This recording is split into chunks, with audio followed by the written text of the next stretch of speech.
Hello. This evening we were reading Chapter 17, The Man with Two Faces, and Harry Potter and the Sorcerer's Stone. It was Quirrell. You! Gasped Harry. Quirrell smiled. His face wasn't twitching at all.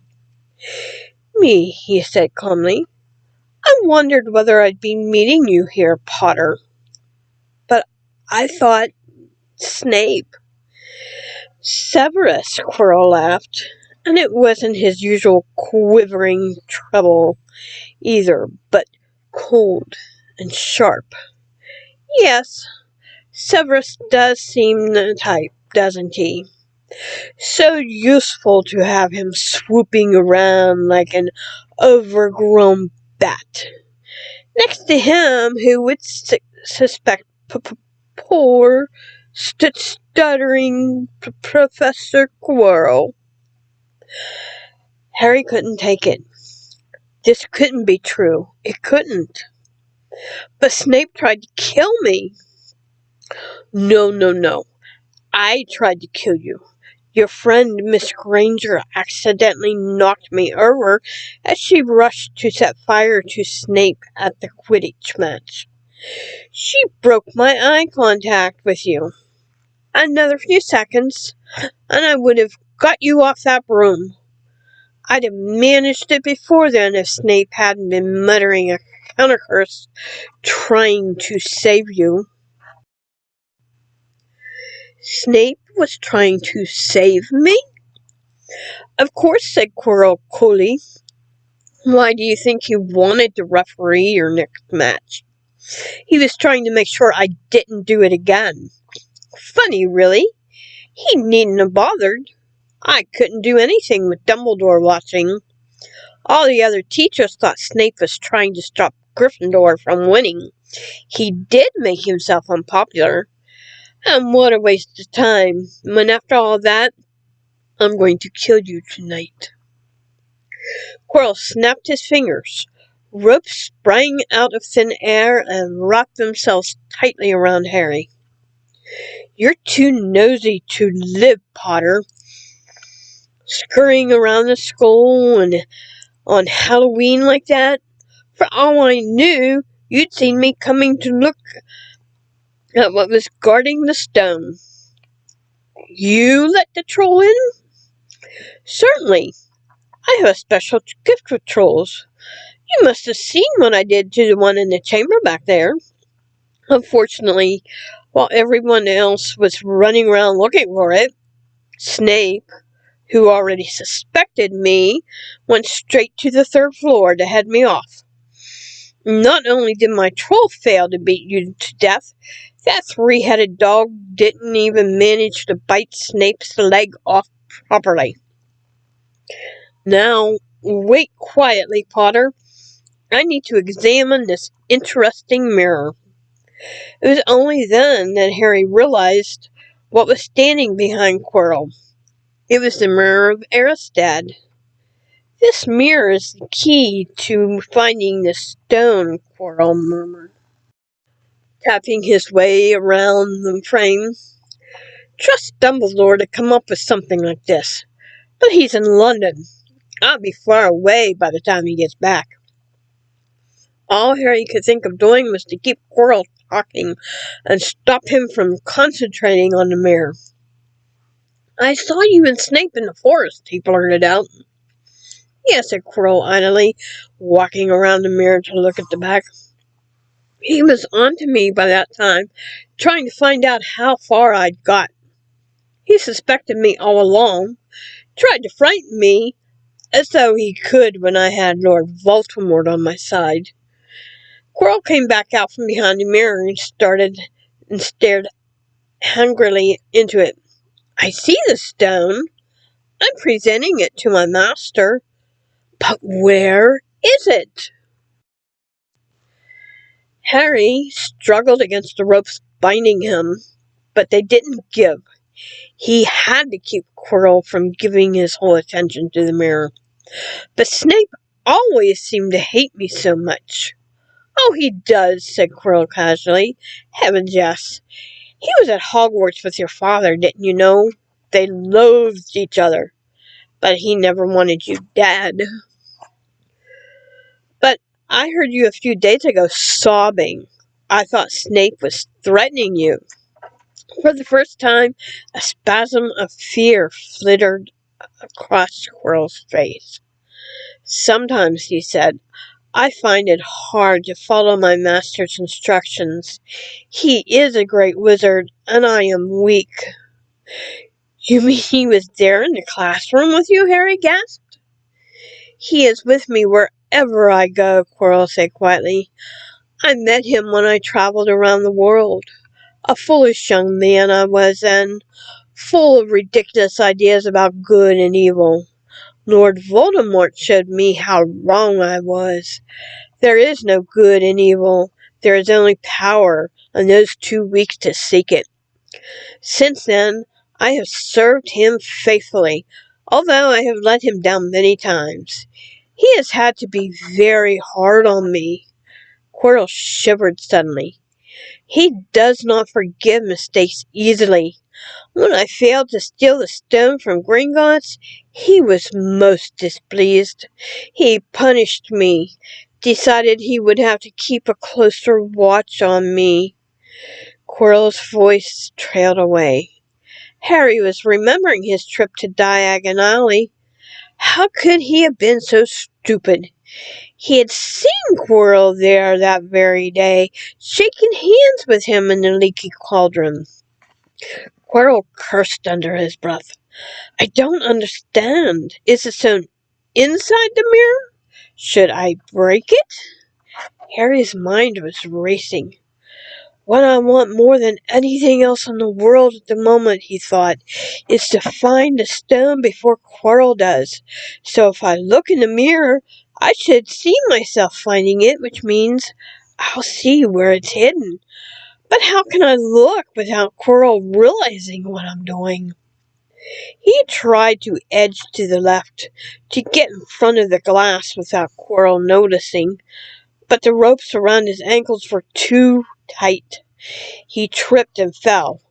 Quirrell ignored him. He was still talking to himself. What does this mirror do? How does it work? Help me, master. And to Harry's horror, a voice answered. The voice seemed to come from Quirrell himself. Use the boy. Use the boy. Quirrell rounded on Harry. You, Potter, come here. He clapped his hands once, and the ropes binding Harry fell off. Harry slowly got to his feet. Come here, Quirrell repeated. Look in the mirror, and tell me what you see. Harry walked towards him. I must lie, he thought desperately. I must look and lie about what I see, that's all. Quirrell moved close behind him. Harry breathed in the funny smell that seemed to come from Quirrell's turban. He closed his eyes, stepped in front of the mirror, and opened them again. He saw his reflection, pale and scared-looking at first. But a moment later the reflection smiled at him. It winked and put his hand in its pocket and pulled out a blood-red stone. It winked and put the stone back in the pocket, and as it did so, Harry felt something heavy drop into his real pocket. Somehow, incredibly, he'd gotten a stone. Well, said Quirrell impatiently, what do you see? Harry screwed up his courage. I see myself shaking hands with Dumbledore, he invented. I've won the House Cup for Gryffindor. Quirrell cursed again. Get out of the way, he said, as Harry moved aside. He felt the Sorcerer's Stone against his leg. Dare he make a break for it? But he hadn't walked 5 paces before a high voice spoke, though Quirrell wasn't moving his lips. He lies! He lies! Potter, come back here, Quirrell shouted. Tell me the truth. What did you just see? The high voice spoke again. Let me speak to him, face to face. Master, you are not strong enough. I have strength enough for this. Harry felt as if Devil's Snare was rooting him to the spot. He couldn't move a muscle. Petrified, he watched the squirrel, reached up, and began to unwrap his turban. What was going on? The turban fell away. Squirrel's head looked strangely small without it. Then he turned slowly on the spot. Harry would have screamed, but he couldn't make a sound. Where there should have been the back of Squirrel's head, there was a face. The most terrible face Harry had ever seen. It was chalk white, with glaring red eyes and slits for nostrils, like a snake. Harry Potter, it whispered. Harry tried to take a step backward, but his legs wouldn't move. See what I have become, the voice said. Mere shadow and vapor. I have form only when I can share another's body. But there have always been those willing to let me into their hearts and minds. Unicorn blood has strengthened me these past weeks. You saw faithful Quarrel drinking it for me in the forest. And once I have the elixir of life, I will be able to create a body of my own. Now, why don't you give me that stone in your pocket? So he knew. The feeling suddenly surged back into Harry's legs. He stumbled backward. Don't be a fool, snarled the face. Better save your own life and join me, or you'll meet the same end as your parents. They died begging me for mercy. Liar! Harry shouted suddenly. Quirrell was walking backward at him, so that Voldemort could still see him. The evil face was now smiling. How touching, it hissed. I always valued bravery. Yes, boy, your parents were brave. I killed your father first, and he put up a courageous fight. But your mother needn't have died. She was trying to protect you. Now give me the stone, unless you want her to have died in vain. Never! Harry sprang toward the flame door, but Voldemort screamed, Seize him! And the next second, Harry felt Quirrell's hand close on his wrist. At once, a needle-sharp pain seared across Harry's scar. His head felt like it was about to split in two. He yelled, struggling with all his might, and to his surprise, Quirrell let go of him. The pain in his head lessened. He looked around wildly to see Quirrell had gone, and saw him hunched in pain, looking at his fingers. They were blistering before his eyes. Seize him! Seize him! Shrieked Voldemort again, and Quirrell lunged, knocking Harry clean off his feet, landing on top of him, both hands around Harry's neck. Harry's scar was almost blinding him in pain. Yet he could see Quirrell howling in anger and pain. Master, I cannot hold him. My hands! My hands! And Quirrell, though pinning Harry to the ground with his knees, let go his neck and stared, bewildered at his palms. Harry could see they were burned, raw, red, and shiny. Then kill him, fool, and be done, screeched Voldemort. Quirrell raised his hand to perform a deadly curse, but Harry, by instinct, reached up and grabbed Quirrell's face. Arrgh! Quirrell rolled off him, his face blistering too, and then Harry knew. Quirrell couldn't touch his bare skin, not without suffering terrible pain. His only chance was to keep hold of Quirrell, keep him in enough pain to stop him from doing a curse. Harry jumped to his feet, caught Quirrell by the arm, and hung on as tight as he could. Quirrell screamed and tried to throw Harry off. The pain in Harry's head was building. He couldn't see.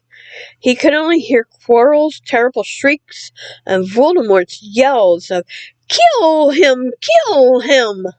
and other voices, maybe in Harry's own head, crying, "Harry! Harry!" He felt Quirrell's arm wrenched from his grasp, knew all was lost, and fell into darkness. Down, down, down. Something gold was glittering just above him. The snitch! He tried to catch it, but his arms were too heavy. He blinked. It wasn't the snitch at all. It was a pair of glasses. How strange. He blinked again. The smiling face of Albus Dumbledore swam into view above him. "Good afternoon, Harry," said Dumbledore. Harry stared at him. Then he remembered. "Sir, the stone! It was Quirrell! He's got the stone! Sir, quick!" "Calm yourself, dear boy. You are a little behind the times," said Dumbledore. "Quirrell does not have the stone." "Then who does, sir? I—" "Harry, please relax, or Madame Pomfrey will have me thrown out." Harry swallowed and looked around him. He realized he must be in the hospital wing. He was lying in a bed with white linen sheets, and next to him was a table piled high with what looked like half the candy shop. "Tokens from your friends and admirers," said Dumbledore, beaming. "What happened down in the dungeons between you and Professor Quirrell is a complete secret, so, naturally, the whole school knows. I believe your friends, Messrs. Fred and George Weasley, were responsible for trying to send you a toilet seat. No doubt they thought it would amuse you. Madame Pomfrey, however, felt it might not be hygienic and confiscated it." "How long have I been here?" "3 days. Mr. Ronald Weasley and Miss Granger will be most relieved you have come around. They have been extremely worried. But, sir, the stone—" "I see you are not to be distracted. Very well. The stone. Professor Quirrell did not manage to take it from you. I arrived in time to prevent that, although you were doing it very well on your own, I must say." "You got there? You got Hermione's owl?" "We must have crossed in mid-air. No sooner had I reached London than it became clear to me that the place I should be was the one I had just left.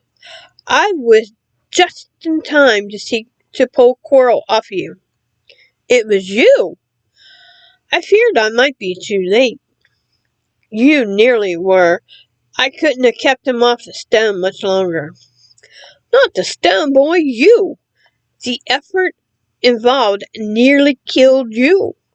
For one terrible moment there, I was afraid it had. As for the stone, it has been destroyed." "Destroyed?" Harry said blankly. "But your friend, Nicholas Flamel—" "Oh, you know about Nicholas," said Dumbledore, sounding quite delighted. "You did do the thing properly, didn't you? Well, Nicholas and I have had a little chat, and it's agreed it's all for the best." But that means he and his wife will die, won't they? They have enough elixir stored in there to set their affairs in order, and then, yes, they will die. Dumbledore smiled at the look of amazement on Harry's face. To one so young as you, I'm sure it seems incredible. But to Nicholas and Purnell, it really is like going to bed after a very, very long day. After all, to the well-organized mind, death is but the next great adventure. You know, the stone was really not such a wonderful thing. As much money and life as you could want. Two things most human beings would choose above all. The trouble is, humans do have the knack of choosing precisely those things that are worse for them. Harry lay there, lost for words. Dumbledore hummed a little and smiled at the ceiling. Sir, said Harry, I've been thinking.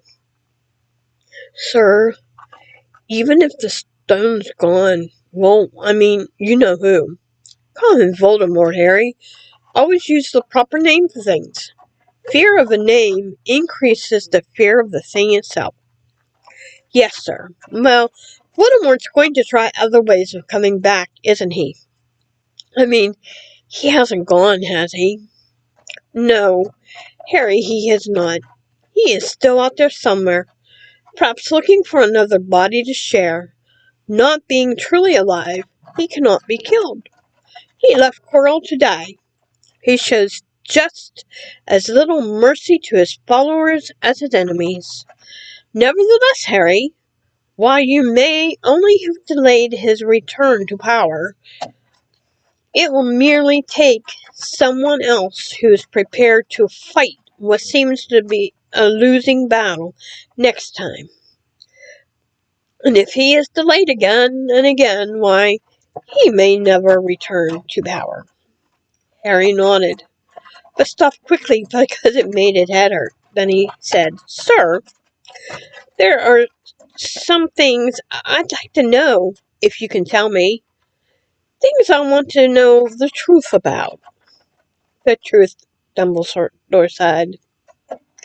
It's a beautiful and terrible thing, and should therefore be treated with great caution. However, I will answer your questions unless I have a very good reason not to, in which case I beg you to forgive me. I shall not, of course, lie. Well, Voldemort said that he only killed my mother because she tried to stop him from killing me. But why would he want to kill me in the first place? Dumbledore sighed very deeply this time. Alas, the first thing you ask me I cannot tell you. Not today, not now. You will know one day. Put it from your mind for now, Harry. When you are older, I know you hate to hear this. When you are ready, you will know. And Harry knew it would be no good to argue. But why couldn't Quirrell touch me? Your mother died to save you. If there is one thing Voldemort cannot understand, it is love. He didn't realize that love, as powerful as your mother's for you, leaves its own mark. Not a scar, no visible sign.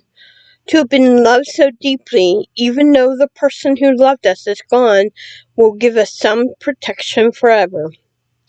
It is in your very skin. Quirrell, full of hatred, greed, and ambition, sharing his soul with Voldemort, could not touch you for this reason. It was agony to touch a person marked by something so good. Dumbledore now became very interested in a bird out on the windowsill, which gave Harry time to dry his eyes on the sheet. When he found his voice again, Harry said, The invisibility cloak? Do you know who sent it to me? Ah, Your father happened to leave it in my possession, and I thought you might like it." Dumbledore's eyes twinkled. "Useful things. Your father used it mainly for sneaking off to the kitchen to steal food when he was there. And there's something else. Fire away." Quirrell said Snape. "Professor Snape, Harry." "Yes, him. Quirrell said he hates me because he hated my father. Is that true?" "Well, they did rather detest each other. Not unlike yourself and Mr. Malfoy. And then, your father did something Snape could never forget." "What?" "He saved his life." "What?" "Yes," said Dumbledore dreamily. "Funny the way people's minds work, isn't it? Professor Snape couldn't bear being in your father's debt. I do believe he worked so hard to protect you this year because he felt that would make him and your father even. Then he could go back to hating your father's memory in peace." Harry tried to understand this, but it made his head pound, so he stopped. "And sir, there's one more thing." "Just the one? How did I get the stone out of the mirror?" "Ah, now, I'm glad you asked me that. It's one of my more brilliant ideas, and between you and me, that's saying something. You see, only one who wanted to find the stone, find it, but not use it, would be able to get it. Otherwise, they'd just see themselves making gold or drinking elixir of life. My brain surprises even me sometimes. Now, enough questions. I suggest you make a start on these sweets. Ah, Bertie Bott's every flavor beans. I was unfortunate enough in my youth to come across a vomit-flavored one, and since then I'm afraid I've been rather lost in my liking for them. But I think I'll be safe with a nice toffee, don't you?" He smiled and popped the golden brown bean in his mouth. Then he choked and said, "Alas, earwax." Madame Pomfrey, the nurse, was a nice woman, but very strict. "Just 5 minutes," Harry pleaded. "Absolutely not." "You let Professor Dumbledore in." "Well, of course. That was the headmaster. Quite different. You need rest." "Well, of course that was a headmaster. I'm resting. Look, lying down and everything." "Oh, go on, Madame Pomfrey." "Oh, very well," she said. 5 minutes only." And she let Ron and Hermione in. "Harry!" Ron looked ready to fling her arms around him again, but Harry was glad she held herself in as his head was still very sore. "Oh, Harry, we were sure you were going to—" Dumbledore was so worried. "The whole school's talking about it," said Ron. "What really happened?" It was one of those rare occasions when the true story is even more strange and exciting than the wild rumors. Harry told them everything. Quirrell, the mirror, the stone, and Voldemort. Ron and Hermione were a very good audience. They gasped in all the right places. And when Harry told them what was under Quirrell's turban, Hermione screamed out loud. "So the stone's gone?" said Ron finally. "Flamel's just going to die?" "That's what I said. But Dumbledore thinks that—" What was it? "To the well-organized mind, death is but the next great adventure." "I always said he was off his rocker," said Ron, looking quite impressed at how crazy his hero was. "So what happened to you two?" said Harry. Well, I got back all right, said Hermione. I brought Ron round. That took a little while, and we were dashing up to the Owry to contact Dumbledore when we met him in the entrance hall. He already knew. He just said, Harry's gone after him, hasn't he? And hurled off to the third floor. Do you think he meant to do you in, said Ron, sending you your father's cloak and everything? Well, Hermione exploded. If he did, I mean, to say that's terrible. You could have been killed. No, it isn't, said Harry thoughtfully. He's a funny man, Dumbledore. I think he sort of wanted to give me a chance. I think he knows, more or less, everything that goes on here, you know. I reckon he had a pretty good idea we were going to try, and instead of stopping us, he just taught us enough to help. I don't think it was an accident he let me find out how the mirror worked. It's almost like he thought I had the right to face Voldemort if I could. Yeah, Dumbledore's off his rocker all right, said Ron proudly. Listen, you got to be up for the end of the year feast tomorrow. The points are all in and Slytherin won, of course. You missed the last Quidditch match. We were steamrolled by Ravenclaw without you. But the food will be good. At that moment, Madame Pomfrey rustled out. You've had nearly 15 minutes. Now out. After a good night's sleep, Harry felt nearly back to normal. I want to go to the feast, he told Madame Pomfrey as he straightened his many candy boxes. I can, can't I? Professor Dumbledore said you're to be allowed to go, she said sniffily, as though in her opinion, Professor Dumbledore didn't realize how risky feasts could be. And you have another visitor. Oh, said Harry. Who is it? Hagrid sidled through the door as he spoke. As usual, when he was indoors, Hagrid looked too big to be allowed. He sat down next to Harry and took one look at him and burst into tears. It's all my ruddy fault, he sobbed, his face in his hand. I told the evil git how to get past Fluffy. I told him. It was the only thing he didn't know. And I told him. You could have died. All for a dragon egg. I'll never drink again. I should be chucked out and made to live as a muggle. Hagrid, said Harry, shocked to see Hagrid shaking with grief and remorse, great tears leaking down into his beard. Hagrid, he'd have found out somehow. This is Voldemort we're talking about. He'd have found out even if you hadn't have told him. You could have died, sobbed Hagrid. Don't say the name.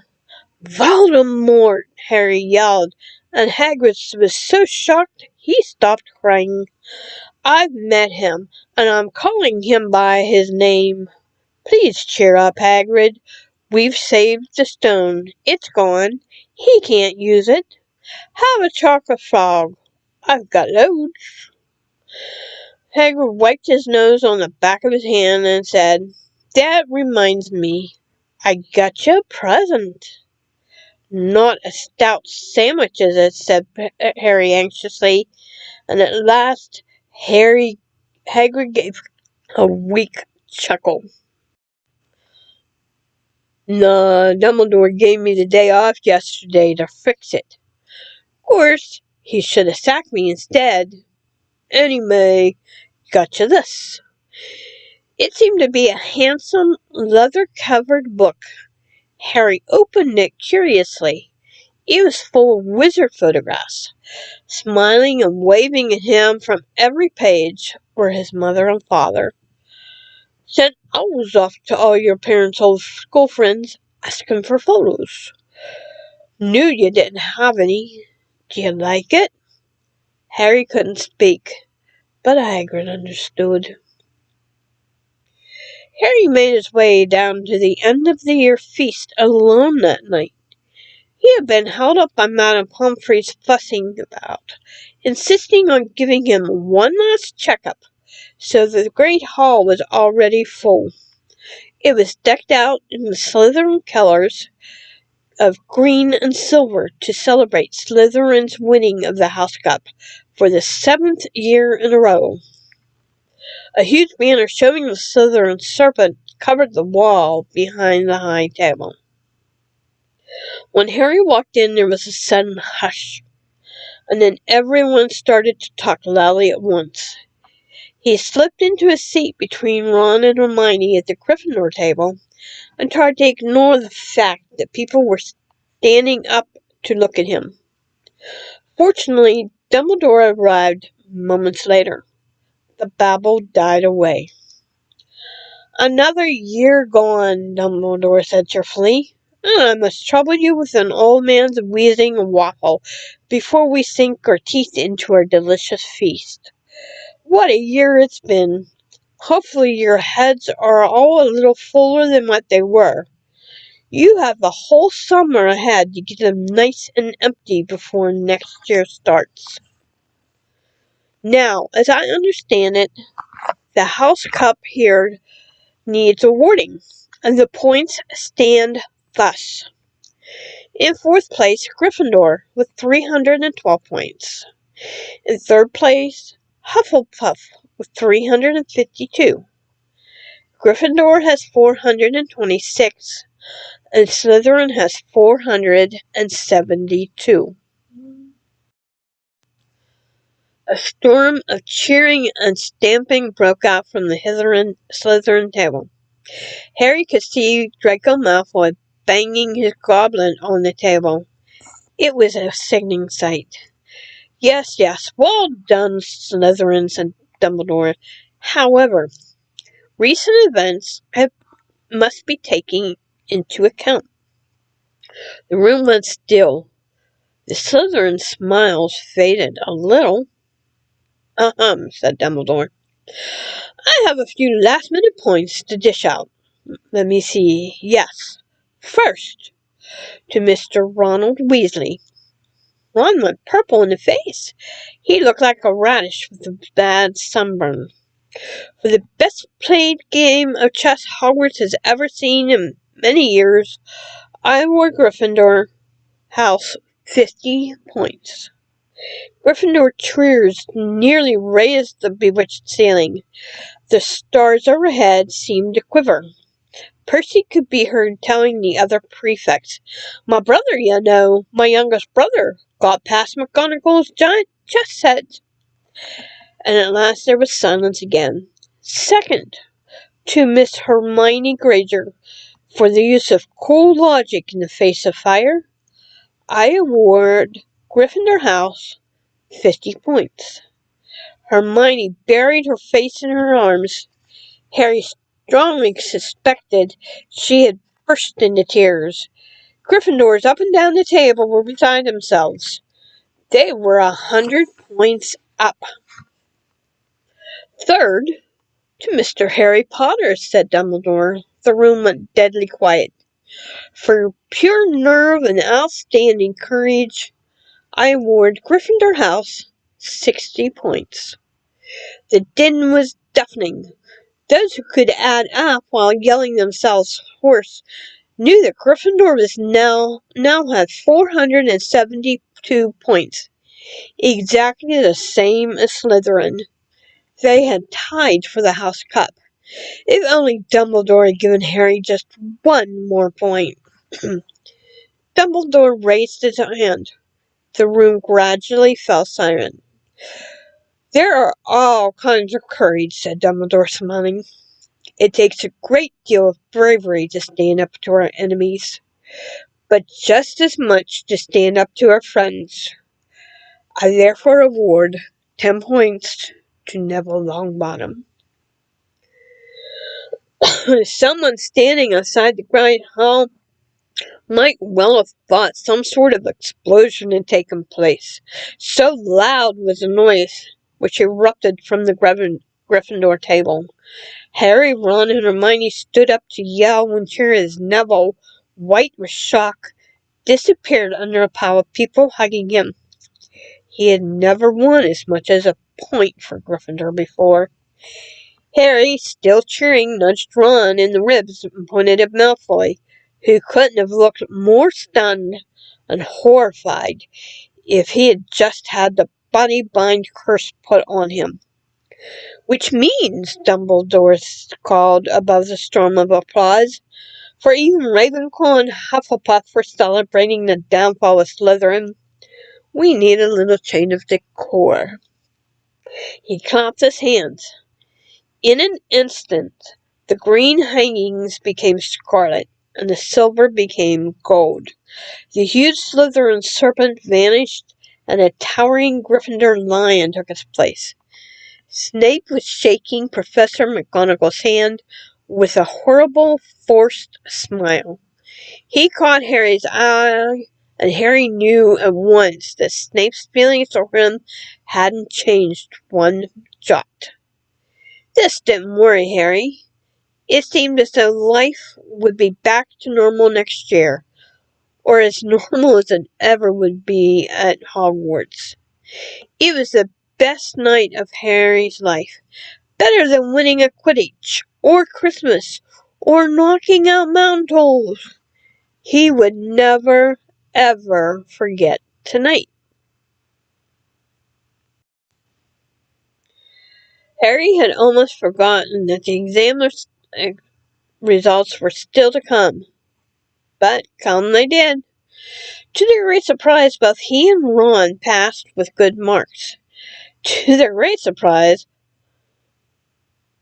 Hermione, of course, had the best grades of the first years.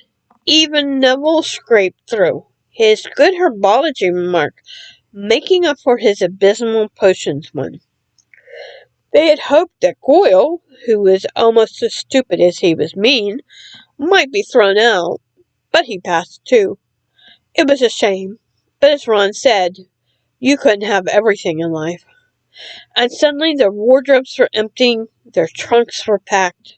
Neville's toad was found lurking in the corner of the toilets. Notes were handed out to all students, warning them not to use magic over the holidays. I've always hoped they'll forget to give these, said Fred Weasley sadly.